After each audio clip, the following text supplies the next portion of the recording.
যে নবীজি যখন যে আম্বিয়া کرام যারা আছেন আউলিয়া کرام এরা অন্যের উপকার করা তো দূরের কথা, নিজের উপকারও করতে পারে না, এরকম অনেকে বলে না, বলে কি না বলে। তাদের জন্য একটা হাদিসে পাক, হযরত আনাস রাদিয়াল্লাহু তাআলা আনহু এই হাদিসের রাবী। হযরত আনাস রাদিয়াল্লাহু তাআলা রাসূল পাককে জিজ্ঞেস করছেন, ইয়া রাসূলুল্লাহ, কিয়ামতের ময়দান যখন কায়েম হবে তখন আমরা গুনাহগার উম্মতরা আপনি রাসূলকে কোথায় পাবো? আমাদের তো আপনার সুপারিশ ছাড়া কোনো আর পথ নাই, বাঁচার কোনো সুযোগ থাকবে না, আপনাকে আমরা কোথায় পাবো? তখন নবীজি বলছেন, হে আনাস, আমাকে তোমরা কিয়ামতের দিন তিনটা স্থানে তালাশ করে পাবা। সুবহানাল্লাহ বলেন না? কয় স্থানে?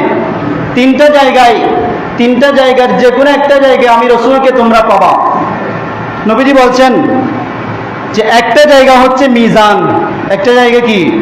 মিজান, যেখানে বান্দার আমলনামা মাপামাপি করা হবে, আমলনামা যেখানে পরিমাপ করা হবে, ওই মিজানের গোড়ায় আমি রাসূলকে তোমরা পেয়ে যাবা। সুবহানাল্লাহ বলেন না? মিজানের গোড়ায় তোমরা আমাকে পেয়ে যাবা। তো আনাস রাদিয়াল্লাহু তাআলা বলছেন, ইয়া রাসূলুল্লাহ, মিজানের পাল্লার কাছে আপনি কেন থাকবেন? মিজানের পাল্লায় আপনার কি কাজ?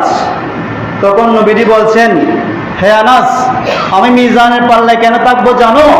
কারণ আমি দেখব আমার কোন উম্মতের গুনার পাল্লা ভারী হয়ে যাচ্ছে, সওয়াবের পাল্লা কমে যাচ্ছে, হালকা হয়ে যাচ্ছে, সেটা আমি রাসূল পর্যবেক্ষণ করব। আমি যখন দেখব যে আমার কোন উম্মতের গুনাহের পাল্লা ভারী, সওয়াবের পাল্লা হালকা হয়ে গেছে, তখন আমি রাসূলের আমল থেকে ওই উম্মতের সওয়াবের পাল্লায় আমার আমল দিয়ে তার সওয়াবের পাল্লাটা আমি ভারী করে দেব। সুবহানাল্লাহ বলেন না? সওয়াবের পাল্লা কি করে দেব? ভারী করে দেব। আমার আমল থেকে তার আমলনামায় আমল দিয়ে তার সওয়াবের পাল্লা ভারী করে, গুনার পাল্লাকে হালকা করে আমি রাসূল আমার ওই উম্মতকে জান্নাতে প্রবেশ করিয়ে দেব। সুবহানাল্লাহ বলেন না? তো একটা জায়গা মিজানের পাল্লা, আরেকটা জায়গা কোথায়? আরেকটা জায়গা কোথায় পাবো ইয়া রাসূলুল্লাহ?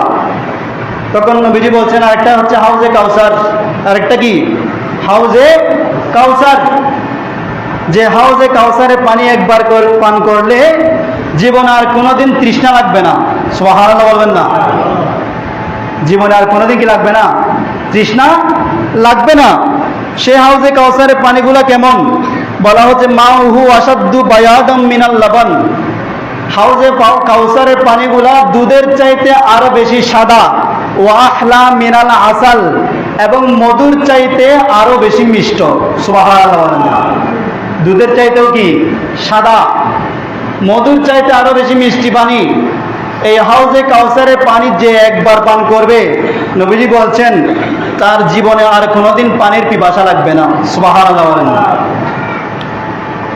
তো তখন নবীজি বলছেন, তোমরা যদি আমাকে কোথাও না পাও, মিজানের পাল্লায় যদি না পাও, তাহলে তোমরা আমাকে হাউজে কাউসারের পারে তালাশ করবা। আমি সেই হাউজে কাউসারের পারে দাঁড়িয়ে দাঁড়িয়ে আমার উম্মতদেরকে আমি হাউজে কাউসারের পানি পান করাবো। সুবহানাল্লাহ।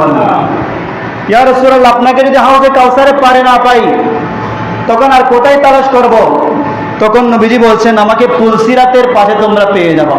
সুবহানাল্লাহ। কোথায় পাবা? পুলসিরাতের পারে।